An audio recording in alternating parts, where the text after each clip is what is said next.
Shalom Obracha, nous poursuivons aujourd'hui avec la 5e Mishnah. La Mishnah nous enseigne Shor Shenagach et Adam Vamet, un taureau qui a encorné un homme et il l'a tué.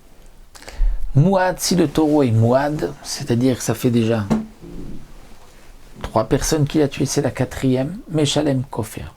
Le propriétaire du taureau payera Kofer. Kofer, c'est une somme, le prix de celui qui a été tué. Marloquette, est-ce que c'est de Mémazik ou de Ménizak? On va dire les mimes là de celui qui a été tué, il payera aux héritiers.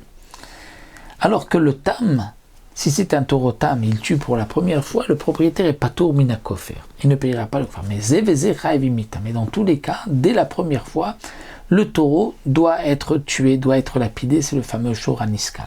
Alors on se posera la question, si le taureau dès la première fois doit être lapidé, comment il peut être mouad et avoir tué 3 personnes pour qu'on dise qu'à la 4e fois il y a un kofer? Le kofer est marqué dans la Torah, donc bien que la Torah dit qu'il faut le tuer, la Torah dit qu'il peut y avoir un cas où il paiera le kofer. C'est la question que nous pose la Gemara et que rapporte ici le Barthénora.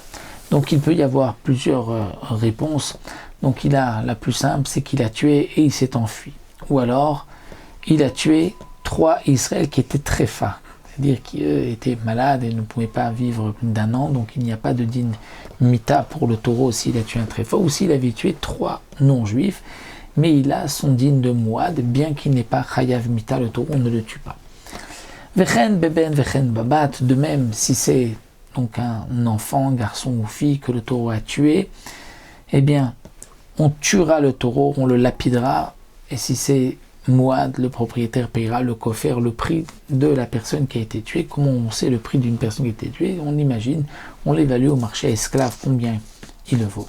Nagach eved wama, si le taureau a tué un esclave ou une servante, donc eved kenani, noten shloshim slaim. La Torah dit qu'on payera 30 shkalim, 30 pièces, 30 selas de l'époque, peu importe la valeur de l'esclave ou de la servante, ben chou yafé me'amane, ben chou yafé la dinar echad.